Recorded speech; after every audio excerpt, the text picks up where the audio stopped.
I remember the day I made my girlfriend watch The Nun. All my problems began that night. Ugh, I hate this movie. Why do you make me watch these things before bed? So you sleep hugging me to your chest. Can we please stop watching this? Why? I thought you were a brave girl. I enjoyed taunting Jenny at the moment, but I never thought our lives would change forever once she saw The Nun. She didn't scream when The Nun appeared on the TV screen. Her face was scared, but she didn't close her eyes.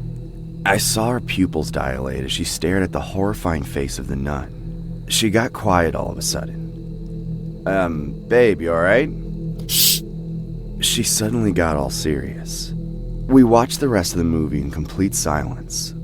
When the end credits started to roll, I got up. I feel sleepy. Let's get to bed. But Jenny just stayed there staring at the TV screen. Jen? Her eyes were fixated on the screen. There was no movement in her body. It was like she had been bewitched by the movie. I pushed her this time. Yo, Jen? Huh? What? Babe, the movie's over. Let's get some sleep. Huh? Sleep? Okay. She slowly got up and went to the bedroom, slamming the door behind her. Why is she being so weird, I thought. I switched off the TV and went to the bedroom door. But as I twisted the doorknob, I found it locked from the inside. Jenny? Jenny, why did you lock the door? I kept knocking again and again, but she didn't answer.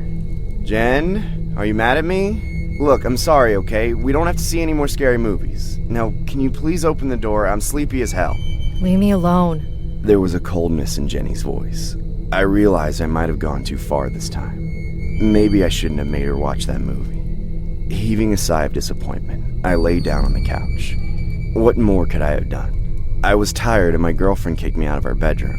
I decided to make it up to her in the morning. I could barely keep my eyes open. Good night, babe.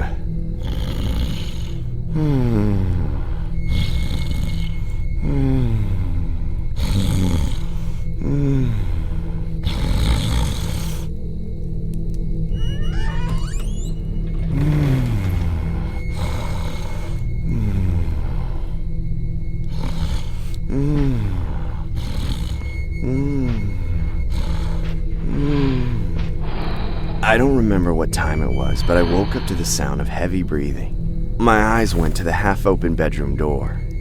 Jenny? I couldn't see inside the bedroom as the room was in complete darkness. I waited to hear Jenny's voice call me to bed, but an eerie silence was spread across the house. Jeez, Jenny, what the hell's wrong with you? Who's scared now? Jenny was staring down at me creepily. The smirk on her face almost gave me a heart attack. I was about to argue with her, but she started walking back to the bedroom. Right before getting in, she stopped and slowly turned her head to me. I felt goosebumps with her never-blinking stare. Enough, Jen. This isn't funny anymore. You can come to bed if you want. She walked in, but this time didn't close the door behind her. I saw her partial face peeking at me from the gap in the door. Why the hell is she being so freaky? Even though I wanted to lay on my comfy bed, I still couldn't muster up the courage to go back to my girlfriend. Something about her was changed after that night. The next morning when I woke up, I smelled something burning in the kitchen with the fire alarm going off like crazy. I got up to see the breakfast on fire and Jenny standing near the kitchen sink like a lifeless statue. Oh my God, Jenny, are you trying to burn the house down? I rushed to the kitchen stove and turned it off. Using the fire extinguisher, I put out the fire too. But shockingly, Jenny had no response. She was holding this frozen chicken under the running tap and watching it with her undivided attention. I couldn't control my emotions and I got angry with her.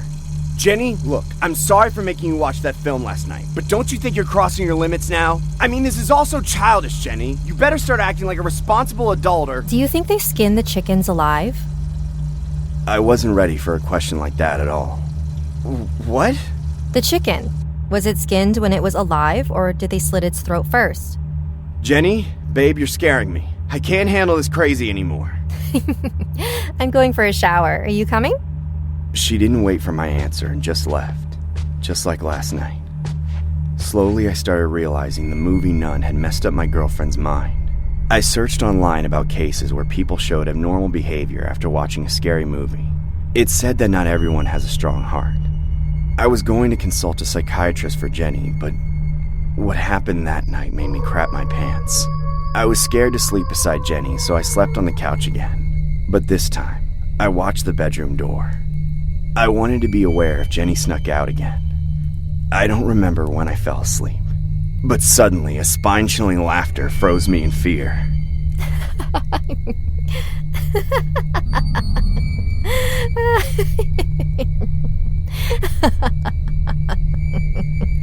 I grabbed the baseball bat that I had hidden under my couch.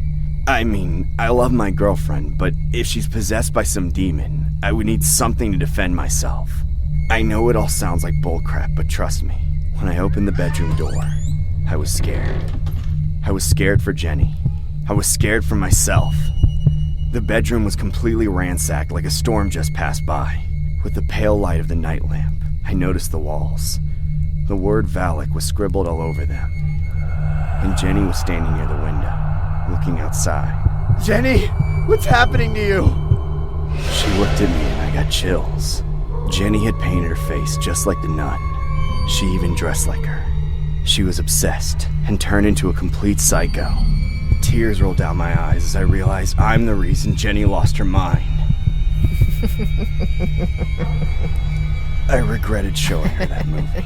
She kept laughing like a maniac, and all I could do was sob and scream. No, what have I done?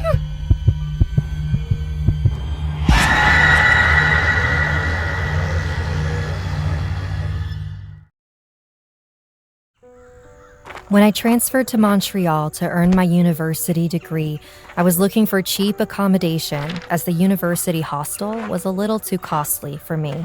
One of my batchmates told me about this old hospital orphanage building that had been recently turned into a student residence. When I visited the place, I was amazed by its architecture. It was an old mansion-type building with pointy tops and rusty stone walls that had been standing there for more than centuries. They provided small rooms to students, with 2 students sharing one room. My roommate Chiyoko was a foreign exchange student from Japan. She was very polite and took me in like a big sister. Our room was on the 2nd floor of the residence, down a very long corridor. Being an old structure, the building gave a pretty eerie vibe. The hallways were dark even in the daytime and carried this weird smell of old carpet and damp walls. While arranging my study table, I asked Chiyoko, "Don't you feel weird here at night?" "Yeah, we all do. That's why no one leaves their room after dark. Also, there's..."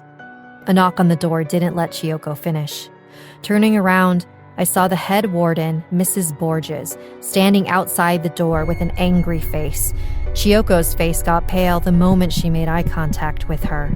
"Welcome to Holy Cross Residency. The dinner will be served in 30 minutes. Don't be late, girls." Mrs. Borges left, giving Chiyoko a bombastic side-eye, and she too got quiet right away. I could sense the tension between the two of them. It felt like Chiyoko was about to tell me something, and Mrs. Borges gave her a strict warning with her silent stare. After having a warm meal of noodle soup and roasted chicken, we came back to our room.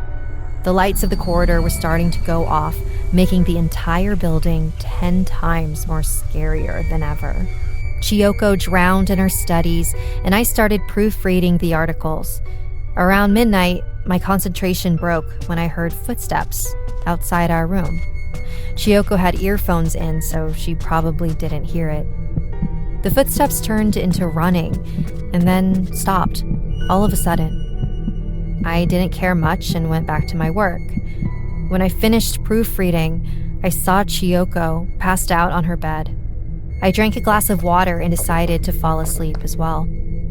I must have closed my eyes for 5 seconds when I heard the muffled crying of a child.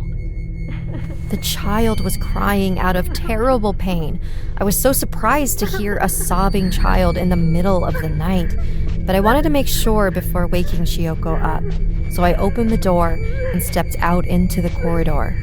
I could barely see in the dark, so I turned on my phone's flashlight and pointed it towards the long, empty corridor. That's when I saw a woman. A woman dressed like a nun was sitting in the middle of the corridor in a crouched position, like she was praying. She kept her head down, but I could hear her mumbling whisper. Excuse me, are you all right? She remained completely ignorant of my voice and just kept praying. I had no idea how a nun ended up in a student residence, but everything about her felt so suspicious. I started walking towards her to get a better look at her face when she slowly lifted her head. Her hands, assembled in prayer, covered the lower half of her face, but her eyes, her glowing, horrifying eyes made my heart skip a beat. I don't recall for how long I stood there frozen in fear until I felt a grasping hand on my right shoulder. "What are you doing here all alone?" I turned back, but there was literally no one in the hallway. Chiyoko kept asking me the entire night what I was doing out in the lobby, and I said I heard noises. I didn't tell her what I saw because honestly, I wasn't sure if all that was real or just my tired mind playing tricks on me. The next day, I took off from class because I was feeling feverish. "You need to rest. I'll be back in the evening. Don't go wandering in the hall, okay?" I smiled and nodded my head. Chiyoko left. As time passed, my fever got worse. I could barely open my eyes as my temperature kept rising. My head was throbbing in pain, and I felt so weak that I couldn't even get up to switch on the bedside lamp. The room got dark with the sunlight dying down. I opened my drowsy eyes, hearing a scratching sound inside the room. It was like someone scratching on a wooden surface. Seeing the closet door slide open on its own, I started breathing heavily. Who's there? And then she came out of the closet. That same nun from last night. Her hands were closed in prayer. Her head was down. She started walking very slowly while praying in silence. "What do you want?" I watched her with wide eyes as I could tell something was about to happen. She walked to my bed and stopped right beside me. I felt like my heart was going to stop. No words came out of my mouth, not even a scream. She stretched her arms wide to the sides like she was mocking God. Her face stared down at me, and for the first time, I saw her entire face.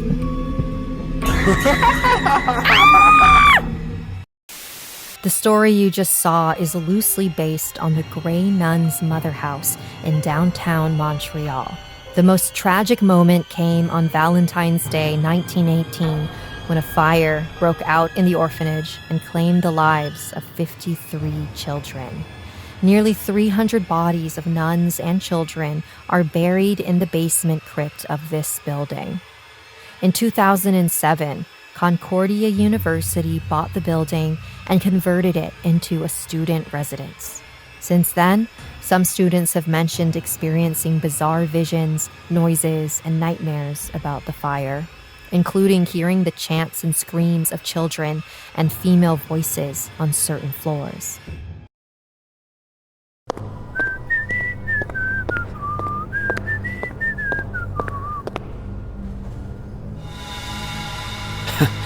God, I must be really tired.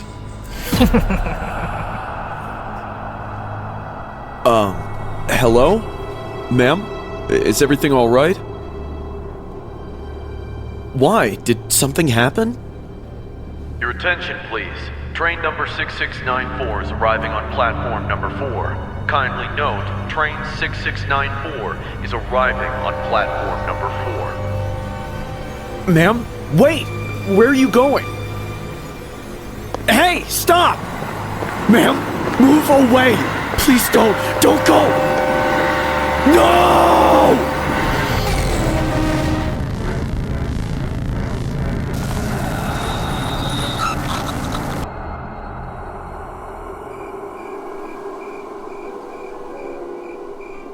But you said you'll come.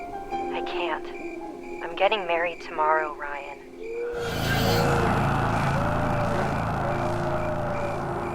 the hell, Angela? What about us? How could you do this to me? Look, I gotta go. Angela! Angela! She disconnected.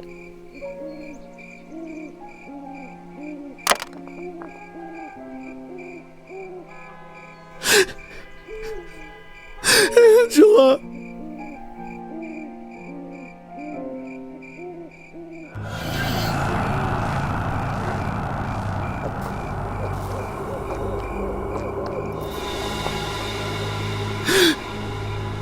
Hello? Hello? What do you want? Just get away from here. Angela left me. That witch! She left me!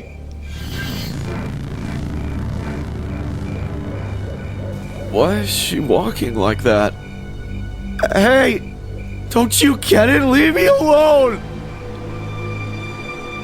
Have you seen my brother?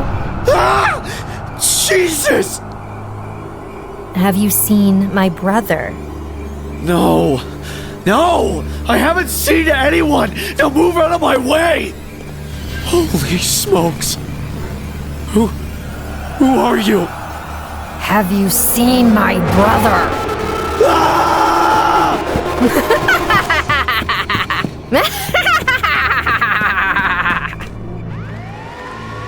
She was right behind me. She chased me. Her face. Oh God, her face.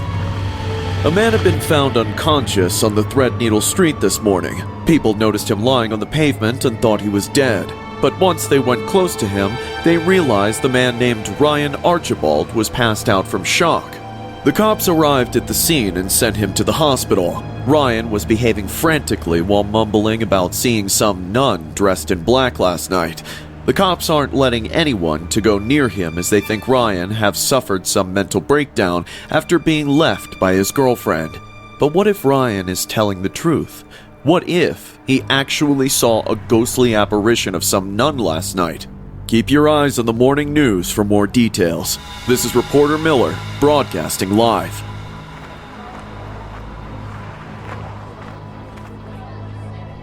Let's take a coffee break, okay?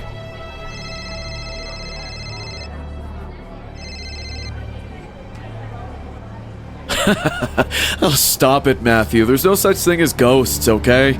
The guy was drunk and hallucinated the entire thing. You want me to come back here at night?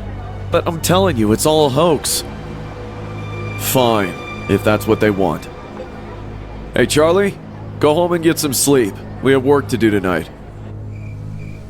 Be very quiet, okay? But why are we going inside the bank? It's dark and creepy, and we can get detained for trespassing. Shut up. No one will see us. Just don't touch anything. We're only going to go inside the garden at the bank. What? Why? If you need to pee, you should have... Damn it, Charlie, I don't need to pee. Just follow me for once.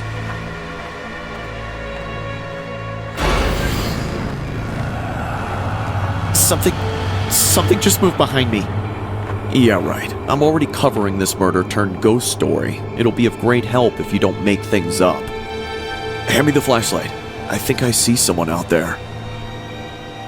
Charlie? Charlie! Damn it! The coward must have run away. What the... Is this really happening? Have you seen my brother?